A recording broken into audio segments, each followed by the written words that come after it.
Private jets are sleek, sexy, and fast. They can go almost anywhere in the world in style. Executives, sports figures, and movie stars have switched to private jets. We'll show you what $3 to $50 million will buy these demanding flyers. Since security is a constant concern, the plane and everyone on board must be kept safe. The job doesn't end until they make it to their final destination. If the work of NASA scientists pays off, private jet travel is something more of us are likely to experience. We'll show you what you can do when you have your own plane for a day. Buckle up for an ultra first-class trip aboard some of the fastest, most luxurious, dreamiest private jets ever seen.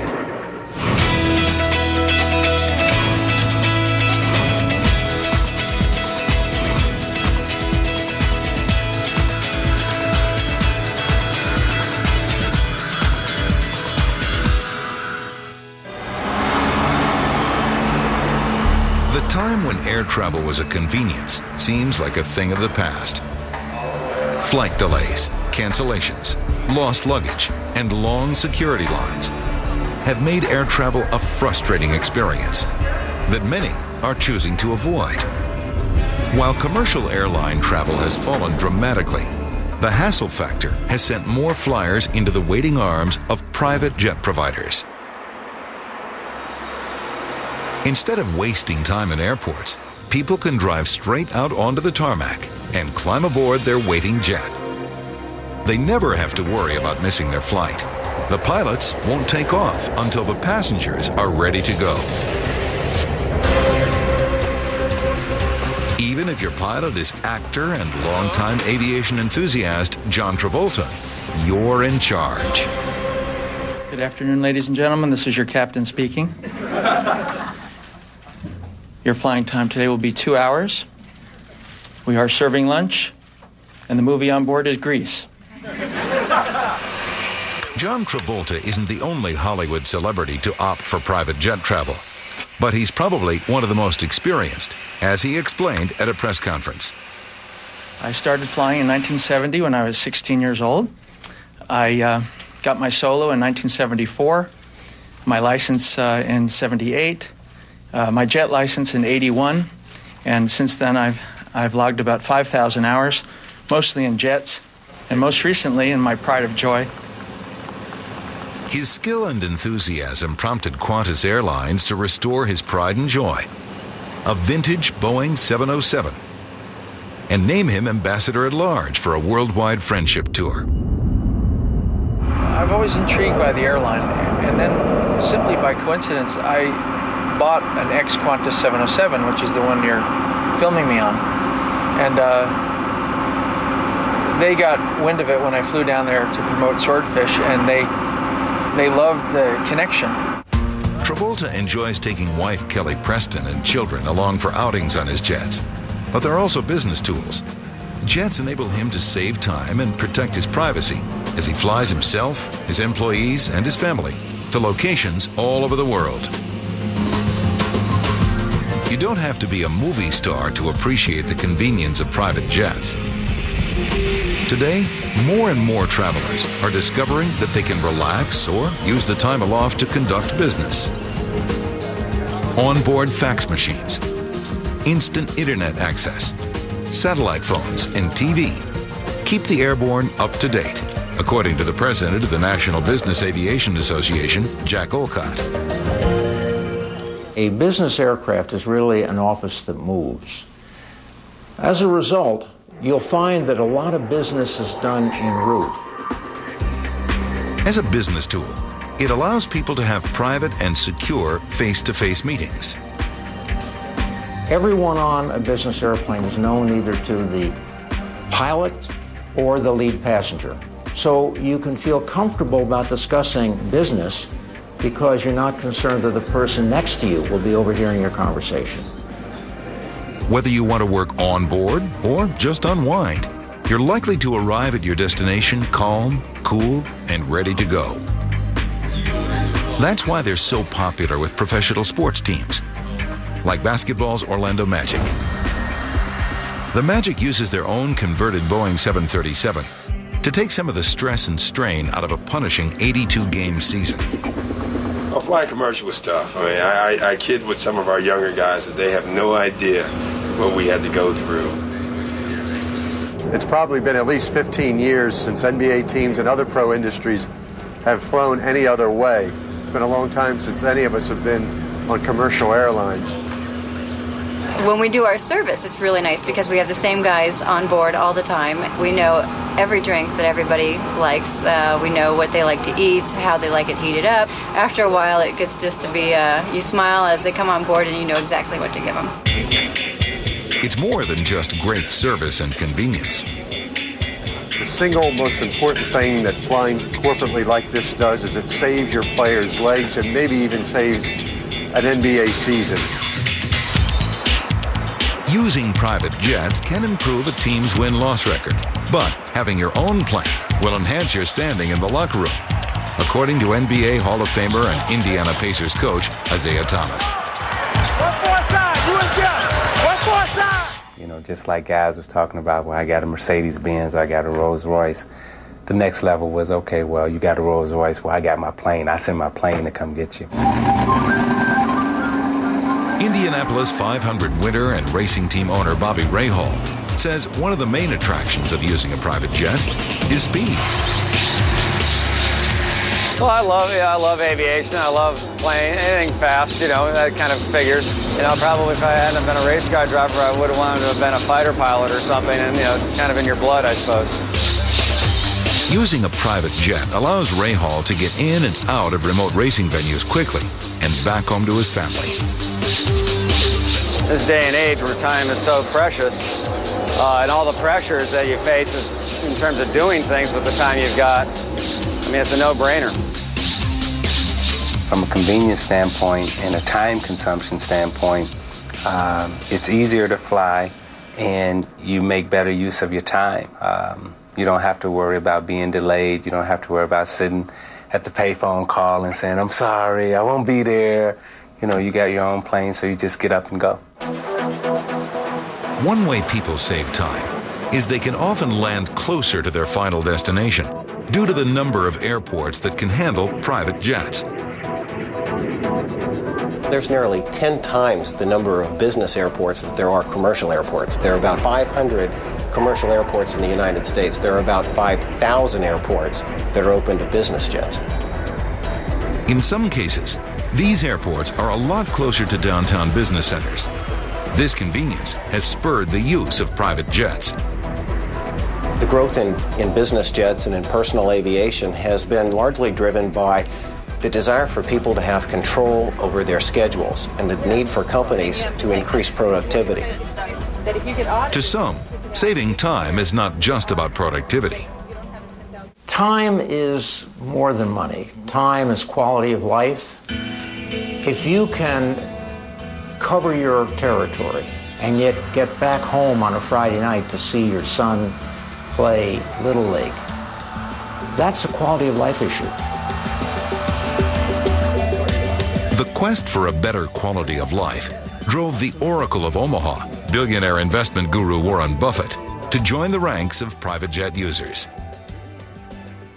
I have nothing but fun in my business, and probably the only thing that wasn't so much fun many years ago was the travel part of it. I mean, there were a lot of missed planes or delays and whatever it may be, and a lot of time wasted and a lot of energy expended. But my job is a dream now, and a plane helps in a big way. I couldn't do my job without a plane. It's easy to understand the allure of private jets and why more people are finding ways to justify climbing aboard. Some private jets almost break the sound barrier. Others fly halfway around the world non-stop. Making a choice depends on how fast and how far you want to go and how much money you have to spend. The most famous name in private jet setting, celebrities and corporate honchos snapped them up.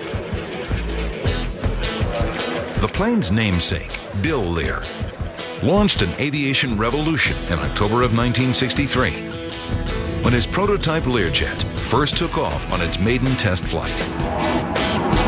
This was the first American jet to be designed primarily for business use. Lear thought music in the cabins would make his planes more desirable, so he developed the 8-track tape player.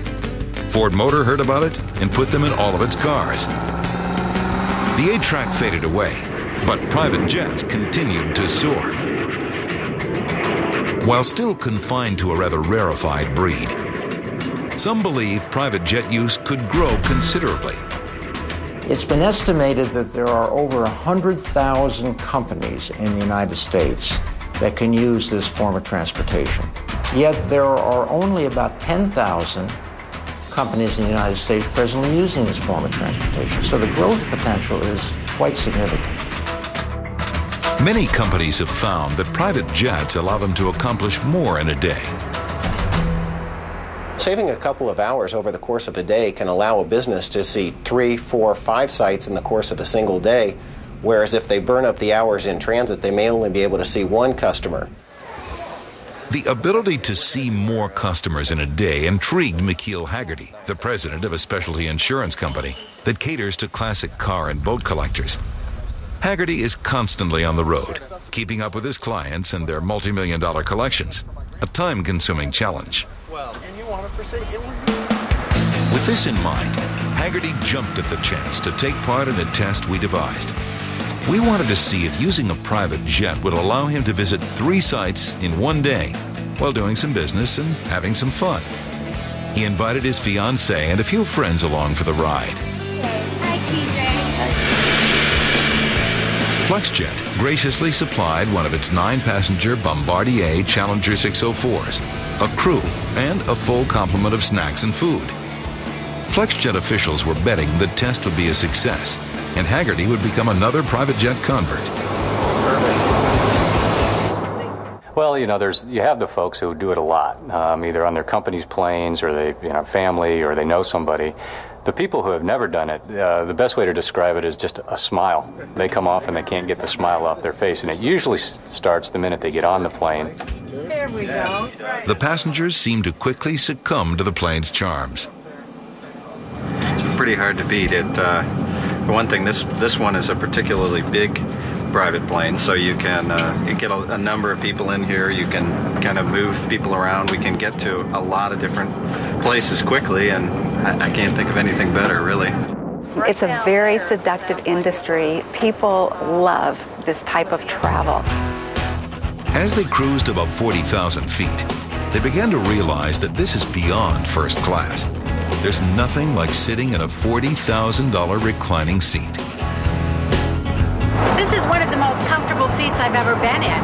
Not just on an airplane, but literally anywhere. Within 45 minutes from Los Angeles, Haggerty and friends were on the ground at their first stop, Monterey, California. 15 minutes later, they'd driven to Pebble Beach, and Haggerty was meeting with 2 potential customers. All this took less time than would normally be spent standing in line waiting for a commercial flight. Next, Monterey to Lake Tahoe. It soon became clear why flying in a private jet is so much faster. Going commercial would take almost 5 hours because of the connections. Instead, Haggerty's team was on the water about an hour after taking off. They met with one of Haggerty's clients, the largest collector and restorer of classic wooden boats.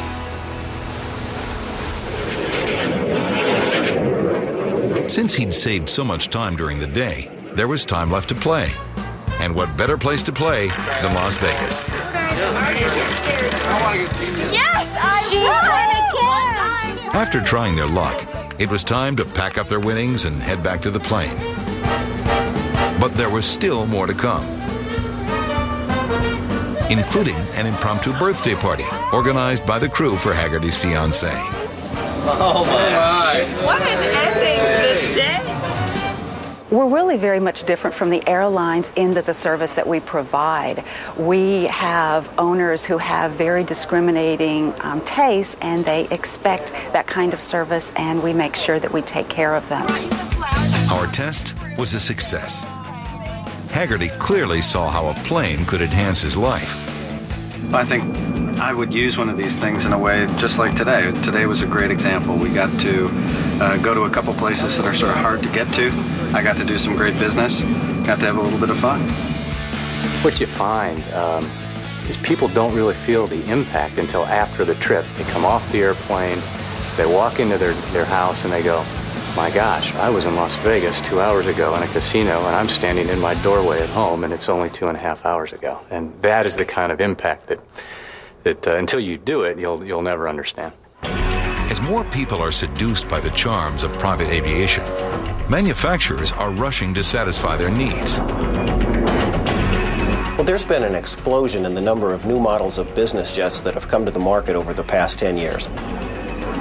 While the choices can seem endless, making a decision comes down to answering these few basic questions. Where do you go? So how far, right? How many people do you take? How much stuff do you take with you? And probably a real key one is how much do you want to spend? If you're new to the market and only have $3.5 to $8 million to spend, you'll probably start off looking at a light jet. The most popular light jets come from Lear, Raytheon, and Cessna. These planes can carry 5 to 8 passengers and have a range of approximately 1,000 to 2,000 miles. We're in Los Angeles as an example. Maybe the client has his main residence here, maybe he has a house up in Aspen, maybe he's got a yacht up in Seattle, and he frequents up and down the coast. So it's a perfect airplane, for those type of flight segments. While light jets satisfy most users' needs, some demand a little more room and range. If they're ready to spend $10 to $15 million, they can take the next step up, a medium-range, mid-sized executive jet. This class of aircraft includes the Lear 60, Hawker 800 SP, and the Hawker Horizon. For those who crave speed, the Cessna Citation 10 travels at nearly the speed of sound, making it the fastest private jet on the market. All of the mid-sized jets seat 8 to 9 passengers in a roomy stand-up cabin and have a range of about 1,500 to 3,000 miles, making them ideal for doing business throughout the United States. While mid-sized planes were fine for most, some private jet customers had longer range flight requirements. Their needs spurred the creation of the heavy haulers or large executive jets, like Bombardier's Challenger 604, Dassault's Falcon 900, and the Gulfstream 4. Each capable of carrying 9 to 12 passengers, 4,000 to 4,500 miles without refueling. That's easily a trip from New York to Paris. Customers should expect to pay between $17 and $35 million for that capability. That still isn't enough range for some. Globe-straddling business executives want planes to take them even farther. Non-stop from Los Angeles to Sydney, or New York to Shanghai. Two companies introduced ultra-long-range executive jets to serve this market. First was General Dynamics with the Gulfstream 5. Bombardier followed with the Global Express. This globe hopping isn't cheap. They're up in the $42 million range, and they have 55 to 6,000 nautical mile range. So basically, you could fly nonstop from Los Angeles to Venice or London. But even these planes aren't big enough or grand enough for some. For those who need to take 15 to 50 people along on a trip without giving up all the luxuries of home, Boeing introduced the Boeing Business Jet, or BBJ. There's a class of people on this planet who really are sort of above society in terms of their net worth.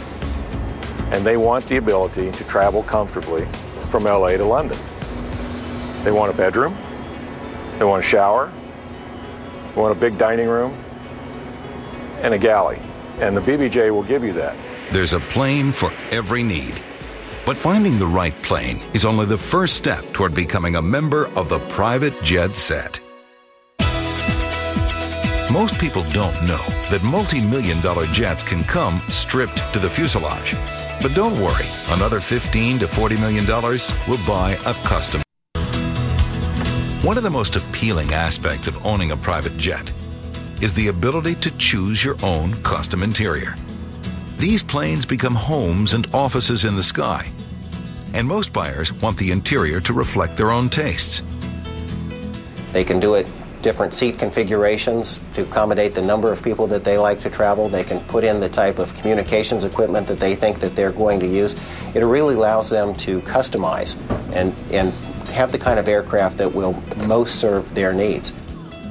What may surprise the potential owner is that all of this can be an option that's added after they buy a raw airplane. The big manufacturers, whether it's a Boeing or Airbus, they sell the aircraft green, meaning with no interior, and then it's up to companies like ours to customize the interior. From their humble beginnings of installing radios into surplus aircraft, Associated Air Center was one of the first companies to install custom interiors in private planes. Today, it's one of the world's leading aircraft completion centers. Even after 50 years, each assignment is different. It all depends on the client's needs and desires. Some people might like the bedroom in the front, and some in the middle, and some in the back, and they all have their very valid concerns or reasonings. One of Altoona's clients, the Orlando Magic basketball team, had very specific needs. The team's pilot, Larry Henry, gave a tour. The aircraft's divided into actually 4 compartments here. We have 2 large couches here. This next area in here, this is the coaches section. They do their pregame stuff and postgame items here. Gives them a sort of a secluded little area away from the players where they can discuss their strategies and etc. The center section here that has the majority of the seats, this is the players section. They sort of have a little informal pecking order of who sits where and what have you. We don't really have anything to do with that. That's entirely up to them. Those guys are all 7 feet tall. They can sit where they like. Once completed, the design is turned over to Associated Air Center's artisans.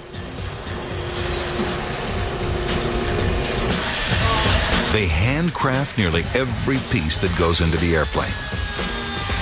It's all custom made. It's all custom fit to this particular aircraft, and we have yet to do 2 airplanes alike. Everything must be strong and lightweight. So instead of solid hardwoods, composite honeycombed materials are used. So as you can see, the overall construction is very strong but very lightweight. The whole thing is very lightweight. Fine hand-rubbed wood veneers create the illusion of solid wood furnishings. Unblemished, perfect hides are used for all of the leather upholstery. It all must pass exhaustive FAA tests. Every single item on board an aircraft, whether it's a seat or avionics, it's all tagged with a serial number, and it has to meet, certain requirements for safety, whether it's flammability for the material like the leather or the carpeting, to the G-force in the event of an accident that the seats can hold up. This adds to the cost. It helps to explain why one seat can run over $40,000. Install 15 or more of these custom-built seats in a plane, and suddenly you begin to see the bill take off. To avoid sticker shock, Altoona tries to make sure his customers know exactly what they'll be getting. This is a mock-up that we built like 3 years ago, and we use during our presentations. But it's for the most part to give the customers an idea of a space, volume. So we position these chairs around and we make these board bulkheads just to give people an idea of what they are dealing with. Once all the pieces are finished in the shop, they're taken to the hangar where the assembly begins. It's here that the interiors start to take shape. It's like putting together a large jigsaw puzzle. Everything has been pre-shaped and built to fit in just one place. The whole process usually takes 7 to 9 months to complete.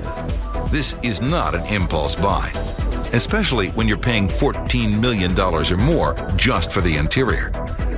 Customers expect the latest technology. Getting it all FAA approved in time can be a problem. One thing that is always challenging and keeps you on your toes is entertainment, because the entertainment industry moves so fast. And of course, the principals come to us and say, well, I have it in my palace, I have it in my yacht, why can't I have it in my aircraft? More like a yacht than a palace. Every inch of space must be used wisely. We have typically a master lab with a shower and bidet, and then a bedroom with maybe a sitting area so you can have breakfast when you get out of bed.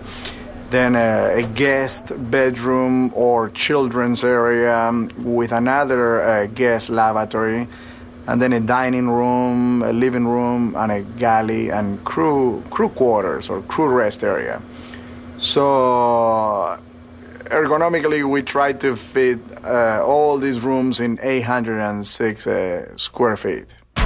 Now that you've bought your plane and outfitted the interior, it's time to fuel up and take it aloft.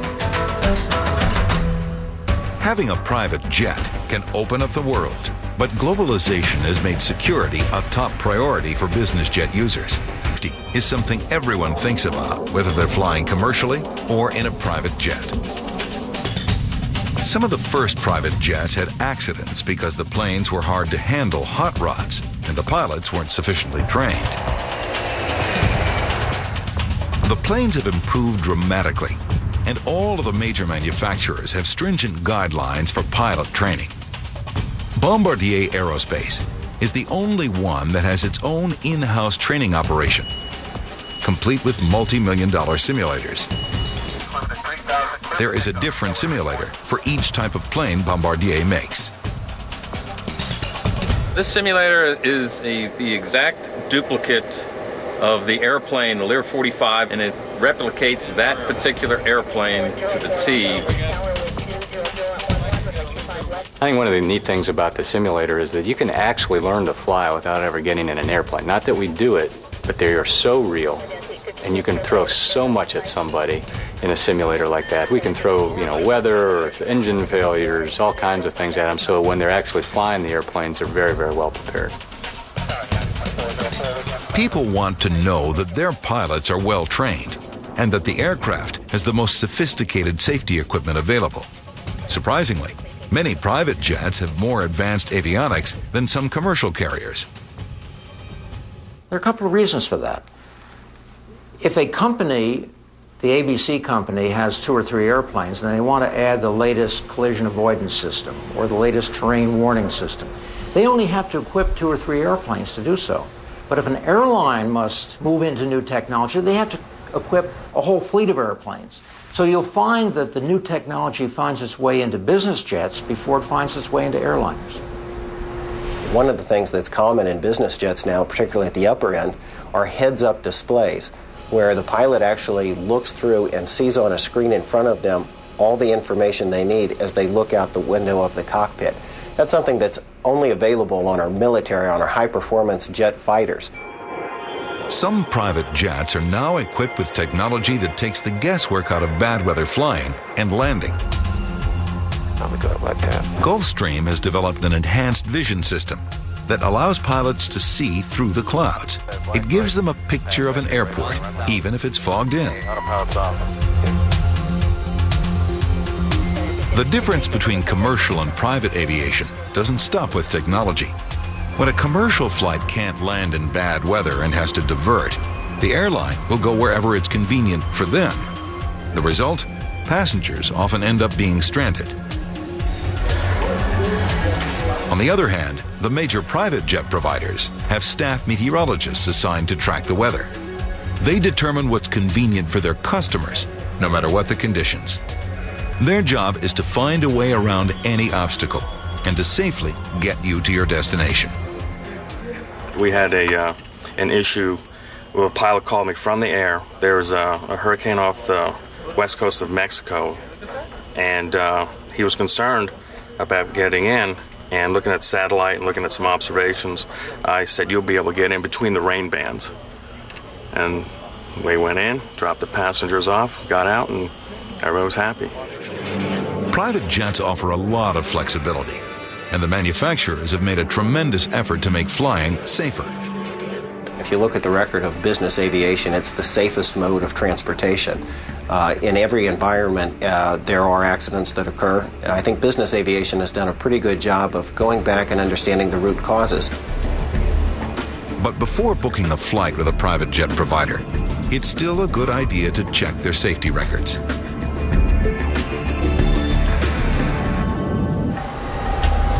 While safety is critical, it's also important for globe-hopping travelers to think about security. Globalization has made security a top priority for business jet users.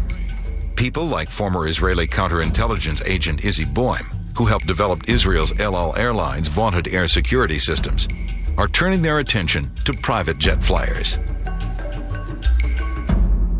You go to places that you and me haven't heard about them, and we haven't even dreamt that there is actually a runway there. And they go. This is globalization today. Former U.S. Secret Service agent Stephen Barrow spent 23 years protecting 5 presidents and numerous heads of state. He feels that security needs to be a part of every executive's travel plans. The threats are real. If you pick up any paper on any given day, you'll see that situations have taken place that place executives, corporations, their employees at risk. As a first step, Boim and others are making sure that the crews are trained. We need to put security measures in order so the captain and the first officer, the flight attendant, if you join the flight, they know these are the rules. Very good, sir. I understand we're going to Cabo San Lucas today. It is becoming part of our routine. Anything that's practiced over and over becomes routine. It can start with a simple but complete visual inspection of the airplane.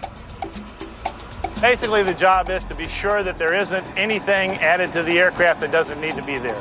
Something that we don't know about, something that should not have been put there. And we check all of the cavities and every place that somebody might be able to put something on the aircraft, and we're pretty thorough about it. When leaving the plane, crews can secure it using a low-tech solution, a sticker. Now, once that's on there, if it's taken off for any reason, then it will show stress marks and void marks, and we'll know that the tape's actually been taken off. This telltale signal is enough to alert the crew that someone has tried to tamper with the plane. And the tape, as you can see, is not usable. It can't be put back on again so that it looks like it hasn't been opened. An airplane is vulnerable. Keeping it secure is important. This airplane is not driving on the freeway. This airplane is going to be 35,000 feet above seabed. So we need to make sure that nobody had any opportunity to put something or to install something without our knowledge. One way to ensure that a jet hasn't been tampered with is to set up a portable sensor system. This surrounds a plane with an electronic shield. Well, the private jet user would land their aircraft in perhaps an unsophisticated, unprotected environment, easily deploy a security system around that plane, take the radio with them. If there's an intrusion, the radio will make them aware of an intruder and where the intruder is. Once an alert is received, someone can determine if the intruder is friendly or hostile. Intruder detector 1, Centaur 740. Intruder detector 1, Centaur 740. Adding a camera allows the user to monitor the security of the plane from a remote location. The camera remains dormant for much of the time. And when an intruder comes in, it will illuminate the camera, hence the screen. You'll see who is there, if they are friendly or foe. But you should know who is coming to your aircraft at all times. Securing the plane is a start, but passengers need to leave the plane and return. In some high-risk areas of the world, this can be dangerous. Government officials and corporate executives are increasingly turning to experts in personal protection and special operations, like J. Kelly McCann. There are things that are immutable truths, things that you cannot control. Are there bad guys in the world? Yes. Do they want your stuff? Yes. Can you do things to mitigate or lessen the likelihood of your victimization? Absolutely, yes. Enlisting the aid of protective details, people who are trained to whisk their clients out of danger when confronted by gunmen, is becoming common in areas prone to kidnapping.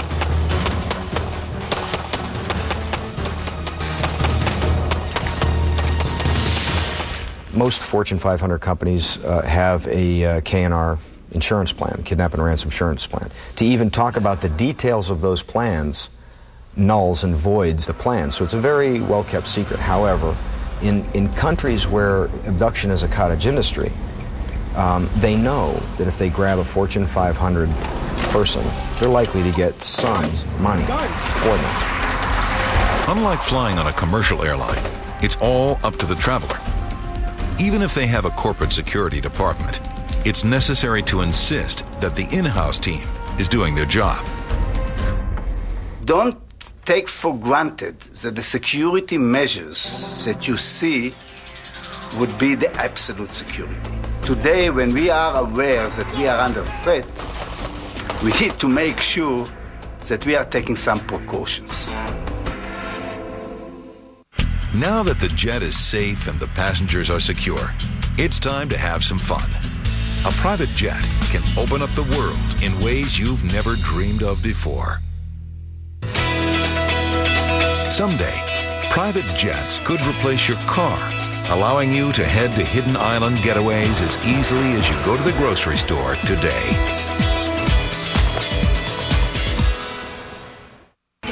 Most people plan a vacation weeks in advance. They look to see where they want to go, check flight schedules, and figure out how many connecting flights they can endure before arriving at their destination. What if you could simply call your pilot and tell them you want to avoid those hassles? With a private jet, you can. And when island fever takes hold, you can quickly get away to a secluded destination. Remote, out-of-the-way islands with no direct commercial flights are yours to explore. But why stop at one? You could go to 4 or 5 absolutely astounding places in one day where you couldn't do it in a week any other way. What people buy is an absolute experience that makes travel easy. Ease and comfort are what it's all about. But some people aren't content just vacationing and doing business with their private jet. They want to be able to live with it. Across the country, private aviation communities or air parks are sprouting up. Air parks have been tremendously successful. This gives an opportunity to live on the airport itself and have your garage be your hangar. Spruce Creek in Daytona Beach, Florida, was one of the first fly-in communities in the United States. We have a Lear jet, and we've flown out of here for the last 14 years. It's just the most wonderful place in the world to live, is Spruce Creek. Many of the homes have attached hangars. Other residents have to use a community hangar or park their plane at a friend's house. My daughter's son, my grandson, he had his own plane, and he keeps his plane at her hangar. And my son, who lives about a taxiway down, we all fly. It's a flying family.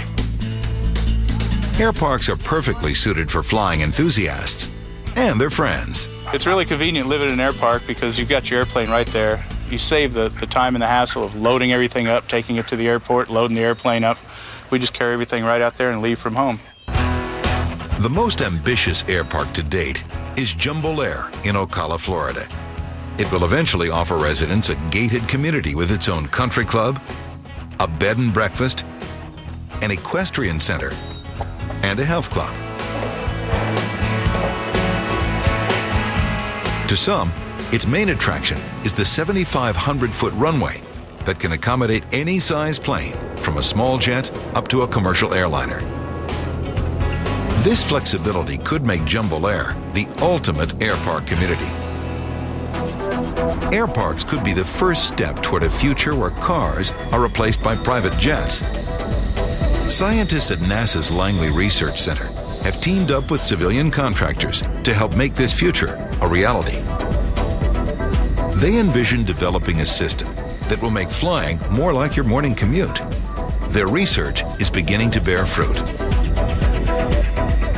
What we have been doing over the last 10 years is to develop the technologies for the next generation of aircraft that are now beginning to emerge in the marketplace. And you're going to see some of those airplanes over the coming 2, 3, 4 years. Eclipse Aviation of Albuquerque, New Mexico, is developing a microjet that is seen as a step toward this future. It will sell for under $1 million, inexpensive enough to compete with conventional prop planes. The Eclipse could make air travel more affordable and jet ownership more practical. The Eclipse's optimistic developer, Vern Rayburn, believes the plane will help change the way we travel. We think the Eclipse is going to create an alternative to the current air transportation solutions. So that's everything from large air transport aircraft down to the very expensive but very nice corporate jets. So the Eclipse 500 becomes an alternative to each and every one of those components in the current air transportation business. Plus 30 right there. Yeah. The ongoing cooperation between NASA and aviation manufacturers promises to make jets safer and easier for more people to fly. At what point does the technology enable the tasks to become sufficiently easy to learn that people could safely learn how to do this, say, in high school as part of driver's ed? Now, I know that's pretty far-fetched, but the question not is, can it happen? The question is, when could it happen? It's exciting to think in terms of air transportation, particularly owner-flown air transportation, being to the 21st century what the automobile was to the 20th century. In the last century, we put wheels on America, with the inventions of Henry Ford and creation of the interstate highway system. In the 21st century, private jets could put wings on America. Whether the future will land a private jet in every driveway is debatable. But one thing is certain: private jet use will continue to soar.